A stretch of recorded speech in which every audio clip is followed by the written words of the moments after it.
Hello everyone. In today's lecture we are going to talk about determination of percentage composition of an element in a compound, and I am going to end this lecture with the concept of empirical formula. ठीक है ना? तो पहली बात, percentage composition का meaning क्या है? अगर मैं आपको कोई भी कंपाउंड दे दूँ, सपोज H2O एक कंपाउंड है, वाटर मॉलिक्यूल है, तो मैं आपको बोलूँ कि भैया H2O में जो ऑक्सीजन का परसेंटेज है वो कितना है, मतलब एक कंपाउंड में एक पर्टिकुलर एलिमेंट का परसेंटेज हमें निकालना है. ठीक है, तो हम इसका एक बेसिक फॉर्मूला देख लेते हैं, आपको पता ही होगा. हमें क्या करना है कि कंपाउंड में एक पर्टिकुलर एलिमेंट का परसेंटेज निकालना है. तो क्या हो जाएगा मेरा basic formula, percentage of element कितना होगा, क्या होगा, wait of element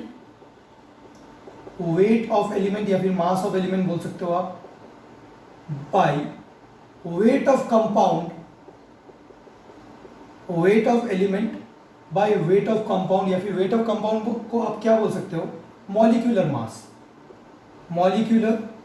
mass into 100 क्यों, क्योंकि हमें परसेंटेज निकालना है. अगर हमें फ्रैक्शन ऑफ एलिमेंट निकालना था तो weight of element into weight of compound by बस weight of element into weight of compound करते थे तो फ्रैक्शन ऑफ एलिमेंट आ जाता. क्योंकि हमें परसेंटेज ऑफ एलिमेंट निकालना है तो हम इनटू 100 कर रहे हैं. ठीक है ना, तो इससे तो कुछ भी समझ में नहीं आ रहा है, तो हमें क्वेश्चन से इस टॉपिक को समझना पड़ेगा. तो आवर फर्स्ट क्वेश्चन इज, आप क्वेश्चंस को अच्छे से देख लीजिए, आपको समझ में आ जाएगा. Calculate percentage of calcium, carbon and oxygen in calcium carbonate.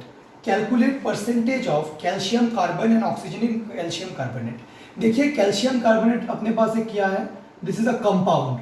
इस कंपाउंड में कितने एलिमेंट्स है, इस कंपाउंड में 3 एलिमेंट्स है. कौन कौन से, कैल्शियम, कार्बन एंड ऑक्सीजन. तो हमें उनके इंडिविजुअल परसेंटेज निकालना है. तो पहले तो हम कंपाउंड का मॉलिक्यूलर मास निकाल लेते तो अच्छा होगा हमारे लिए, क्योंकि मॉलिक्यूलर मास तो निकालना ही है. सो मॉलिक्यूलर मास को मैं कैपिटल एन से डिनोट कर रहा हूँ. Molecular mass of calcium carbonate कितना होगा, कैल्शियम का एटॉमिक मास, मॉलिक्यूलर मास कैसे निकालते हैं मैंने पिछले वीडियो में बताया था. हर एक जो एलिमेंट है उनके एटॉमिक मासेस को आप ऐड कर दीजिए. तो कैल्शियम का एटॉमिक मास कितना है 40 प्लस कार्बन का कितना होगा 12 प्लस ऑक्सीजन का कितना होगा 16. पर 3 एटम्स है ऑक्सीजन के, कितने एटम्स है, 3 एटम्स है, तो 16 इंटू 3. सो ये कितना आ रहा है 40 plus 12 plus 16 into 3 is 48. That comes out to be 100 AMU, क्योंकि this is the molecular mass. Molecular mass का तो यूनिट होता है, रिलेटिव मॉलिक्यूलर मास का यूनिट नहीं होता है. तो हमें क्या निकालना है, percentage of calcium in CaCO3. क्या हो जाएगा, मतलब CaCO3 का जो मॉलिक्यूल है इसमें, या फिर ये जो कंपाउंड है इसमें कितना परसेंट कैल्शियम है, कैसे निकाले, wait of element by weight of compound. Calcium का एटॉमिक वेट कितना है 40 बाय, किस कंपाउंड की बात कर रहे हैं हम, CaCO3. CaCO3 का एटॉमिक वेट कितना है, या फिर मॉलिक्यूलर मास कितना है 100 इंटू क्या 100. क्या आपको समझ में आ गया मैंने क्या किया, percentage of calcium in CaCO3. ऊपर कितना कैल्शियम का वेट एंड कैल्शियम का एटॉमिक वेट कितना होता है 40. नीचे कंपाउंड का एटॉमिक वेट, या फिर कंपाउंड का एटम तो नहीं, एटॉमिक वेट तो नहीं बोलेंगे, कंपाउंड का मॉलिक्यूलर मास या फिर कंपाउंड का वेट 100 इंटू 100. सो ये 100 कैंसिल, दैट गिव्स मी 40%. ठीक है ना. नेक्स्ट क्वेश्चन क्या है, percentage of carbon in calcium carbonate. Percentage of carbon मतलब ऊपर कितना कार्बन का वेट, फॉर्मूला को देखिए, वेट ऑफ एलिमेंट, कौन सा एलिमेंट है ये कार्बन, तो ऊपर कार्बन का atomic weight 12 by weight of compound या फिर molecular mass of compound into 100. सो ये 12% है. ठीक है. लास्टली कितना है, percentage of oxygen in calcium carbonate. तो ऑक्सीजन का वेट कितना है 16, पर यहाँ पे कितने एटम्स है ऑक्सीजन के, 3 एटम्स है, तो हम 16 इंटू 3 लेंगे. आप बोलेंगे भैया क्यों, ऑक्सीजन का तो वेट 16 है पर एटम्स भी तो 3 है ना. मैंने क्या कहा था, वेट ऑफ एलिमेंट, मतलब जो मेरा गिवन फॉर्मूला है, गिवन फॉर्मूला में जो मेरा एलिमेंट है उसका वेट, एलिमेंट तो ऑक्सीजन है पर एटम्स भी 3 है ना, तो 16 into 3 by 100 into 100. So 100 cancel, that gives me 48%. So this is one basic illustration based on percentage composition. आपका टॉपिक तो यहीं पे खत्म है, अब तो बस क्वेश्चन ही क्वेश्चन है एंड कुछ भी नहीं है, बस यही फॉर्मूला हर एक क्वेश्चन में अप्लाई होगा. वेट ऑफ एलिमेंट जिस भी एलिमेंट का आपको परसेंटेज निकालना है, ऊपर उसका वेट डिवाइडेड बाय कंपाउंड का वेट इनटू 100, बस। तो ये इलस्ट्रेशन जो एक बेसिक टाइप का इलस्ट्रेशन है, ये आप नोट कर लीजिए and we are moving on to our next illustration. ठीक है, 1 2 3 हो गया, मिटा दूँ? ओके, आपको शायद समझ में आ गया होगा। अब जो मैं क्वेश्चन नंबर 2 लेने वाला हूँ वो आप खुद अटेम्प्ट करके मुझे बताएंगे, ठीक है ना? आप कमेंट कर सकते हैं नीचे आपका आंसर क्या है, ऑल्दो मैं तो सॉल्व कर ही दूंगा। Okay, second question is calculate percentage of carbon, calculate percentage of carbon and hydrogen, calculate percentage of carbon and hydrogen in C2H6। C2H6 एक कंपाउंड है जिसको हम इथेन बोलते हैं। तो C2H6 में हमें क्या निकालना है? Percentage of carbon and hydrogen. तो पहले तो कंपाउंड का मॉलिक्यूलर मास निकाल लो हमेशा। अच्छा, कंपाउंड का मॉलिक्यूलर मास कितना होगा? यहाँ पे 2 एटम्स है कार्बन के, तो 2 इंटू कार्बन का जो एटॉमिक मास है 12, plus there are 6 atoms of hydrogen, so 6 into 1, that gives me 24 plus 6 and this is 30। So this is the molecular mass of compound. तो जब भी मैं परसेंटेज ऑफ कार्बन या फिर परसेंटेज ऑफ हाइड्रोजन जो भी निकालूं, जो भी फॉर्मूला होगा, नीचे तो हमेशा 30 होगा। नीचे क्या होगा? 30, क्योंकि नीचे कौन आता है? नीचे आता है molecular mass of the compound, and इसमें मॉलिक्यूलर मास ऑफ कंपाउंड कितना है? 30 AMU ऑब्वियसली, ठीक है ना? ओके, यहाँ पे मैं यूनिट नहीं लिख रहा हूँ क्योंकि that will get cancelled out. अब ऊपर में क्या है? ऊपर में मुझे कार्बन, अगर मैं परसेंटेज ऑफ कार्बन निकाल रहा हूँ तो ऊपर में मुझे क्या पुट करना है? वेट ऑफ एलिमेंट, कार्बन का वेट। यहाँ पे कितने एटम्स है कार्बन के? दो एटम्स इंटू 1 एटम का वेट कितना है? 12 इंटू 100 इज द आंसर। ठीक है, अगर आप इसको सॉल्व करेंगे तो ये कितना आएगा? This is coming out to be 15, and अगर मैं 4 से कैंसिल करूँ, 4 से नहीं, with 5, okay, so this is not getting answer. 3 से करूँ, 3 4 12, 3 5, and this comes out to be 80%।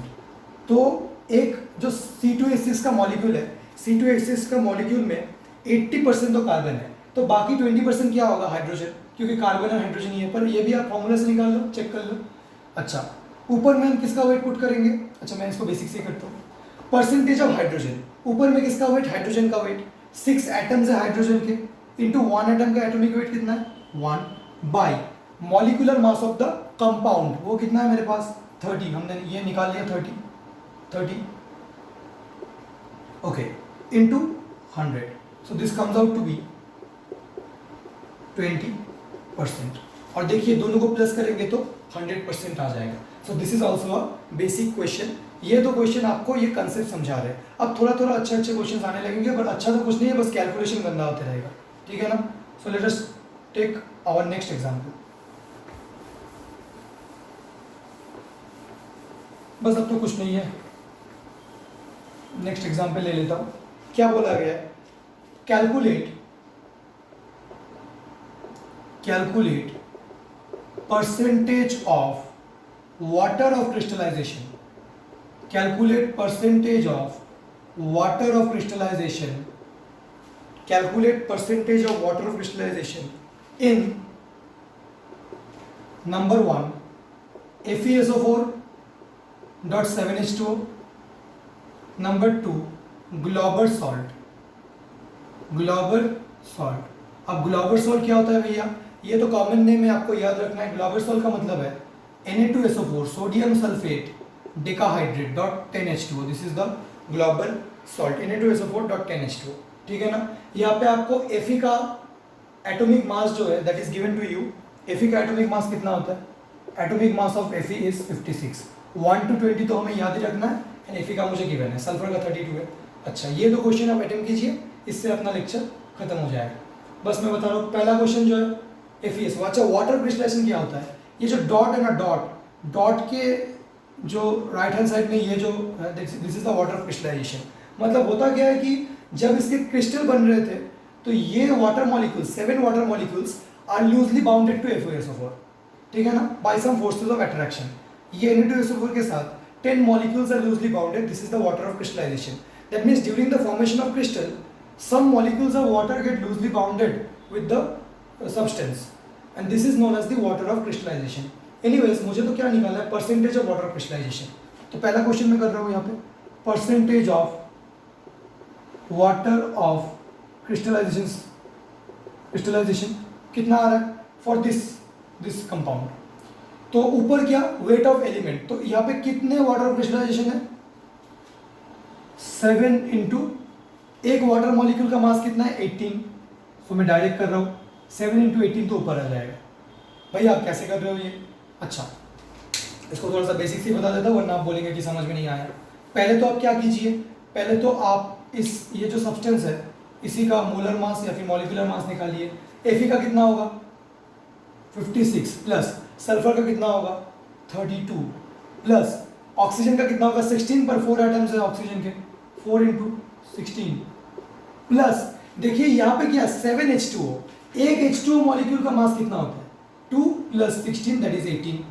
1 H2O molecule का मॉलिक्यूलर मास 16 होता है। यहाँ पे कितने मॉलिक्यूल्स है 7 एंड बीच में डॉट है तो प्लस आएगा क्योंकि हम तो बस ऐड करते हुए चल रहे हैं। ये ऐसा नहीं है कि मल्टीप्लाई हो जाएगा, सारे एटॉमिक मासेस को ऐड करते हुए चलना है। यहाँ पे 7 मॉलिक्यूल्स ऑफ वाटर है, आप डायरेक्टली इसको 7 इंटू 18 लिख सकते हो। अगर आपको डायरेक्ट नहीं लिखना तो आप क्या कर सकते हो, यहाँ पे 7 इंटू 2 प्लस 7 इंटू 16 ये सेम ही आता है, यहाँ से 7 कॉमन ले लो अंदर 2 प्लस 16 so 7 इंटू 18 ही आ रहा है। ठीक है ना, इधर डायरेक्ट लिख लो या फिर ब्रेक करके लिख लो, एक ही बात। अगर आप इसको सॉल्व करेंगे तो ये आंसर आ जाएगा आपका 278। ठीक है, तो परसेंटेज ऑफ वाटर क्रिस्टलाइजेशन कितना आ जाएगा, ऊपर तो क्या है वाटर ऑफ क्रिस्टलाइजेशन का मास मतलब 7 मॉलिक्यूल्स है वाटर के एंड एक मॉलिक्यूल का मास 18 एंड मोलर मास कितना है कंपाउंड का 278 into 100, this is the answer. अब इसको आप सॉल्व कर लीजिए, जो आंसर आ रहा है वही आंसर है। I am not going to solve it for you, this is an homework question for you. ठीक है, my purpose is to just let you know कि क्वेश्चन करने कैसे, सॉल्व आपको खुद करना है। हो गया इतना, इसको कैलकुलेटर से कर लीजिए अगर दिक्कत आ रहा होगा, और एग्जाम में तो खुद ही करना है तो खुद ही करने का हैबिट डालिए। एनीवेज नेक्स्ट क्वेश्चन क्या था, calculate the percentage of water crystallisation in global salt मतलब Na2SO4 डॉट 10H2O। ठीक है, तो पहले तो मोलर मास निकाल लो इसका। सोडियम का कितना होता है 23 इंटू कितने आइटम्स है 2 प्लस सल्फर का कितना होता है 32 प्लस ऑक्सीजन का कितना होता है 16 पर 4 आइटम है प्लस 10 मॉलिक्यूल्स ऑफ H2 मतलब 10 इंटू 18। जब आप इसको सॉल्व कर लेंगे तो आपका जो मॉलिक्यूलर मास आ रहा है यहाँ पे दैट इज 322। ठीक है ना, अगर मुझे यहाँ पे percentage of water of crystallisation निकालना है तो मैं क्या करूँगा, ऊपर तो मेरा वेट ऑफ एलिमेंट आ जाएगा या फिर जिसका निकालना है परसेंटेज ऑफ वाटर क्रिस्टलाइजेशन निकालना है, वाटर क्रिस्टलाइजेशन का वेट कितना है यहाँ पे जो निकालना है उसका वेट ऊपर होगा। तो 10 तो मॉलिक्यूल है, एक मॉलिक्यूल का 18 है, नीचे कितना आ रहा है 322 वेट ऑफ द कंपाउंड और the molecular mass of the compound into 100। इसको आप सॉल्व कर लीजिए, अगर आप इसको सॉल्व कर लेंगे तो आपका आंसर आ जाएगा। सो this is all about percentage composition. अगर इसी क्वेश्चन में आपको बोला गया था कि calculate the percentage of sodium, ठीक है ना, एक और इसी क्वेश्चन में एक पार्ट में बना दे रहा हूँ, पहले इसको आप नोट डाउन कर लीजिए अच्छे से। आपका ये आना चाहिए, इसको सॉल्व कीजिए, जो आंसर आएगा दैट इज द परसेंटेज। इसी क्वेश्चन में अगर मुझे बोला गया था कि calculate the percentage of sodium, तो परसेंटेज ऑफ सोडियम कितना होगा, ऊपर सोडियम का मास कितना है 23 इंटू 2 मतलब देखिए एक एटम ऑफ सोडियम का एटॉमिक मास कितना है 23 पर यहाँ पे है कितने 2 एटम्स। ठीक है, और नीचे कितना molecular mass of the compound into 100 मतलब percentage composition of a particular substance is weight of that substance by weight of the compound into 100। मुझे वाटर क्रिस्टलाइजेशन बोला गया था तो मैंने वाटर क्रिस्टलाइजेशन का वेट ले लिया था, सोडियम बोला जा रहा है तो सोडियम का वेट, अगर सल्फर बोल दे तो सल्फर का वेट एक ही एटम है तो बस ऊपर में कितना आ जाएगा, बोलिए कितना आ जाएगा 32। बस यही है, इसको सॉल्व कर लीजिए। सो this is all about percentage composition. So I hope you have understood today's lecture. आप बस इस लेक्चर को अच्छे से देख लीजिए एंड आपके बुक में जितने भी क्वेश्चन है रिलेटेड टू परसेंटेज कॉम्पोजिशन, इसके बाद आप उसको अटेम्प्ट कीजिए, एक बार अच्छे से इन इलस्ट्रेशन को समझ लीजिए। अगर आपको कुछ समझ में नहीं आ रहा है तो टाइम स्टैम्प के साथ मुझे नीचे कमेंट सेक्शन में बताइए। I hope you have enjoyed today's session. So इसको अच्छे से प्रैक्टिस करके एग्जाम में अच्छे से करके आइए। Okay, thank you very much.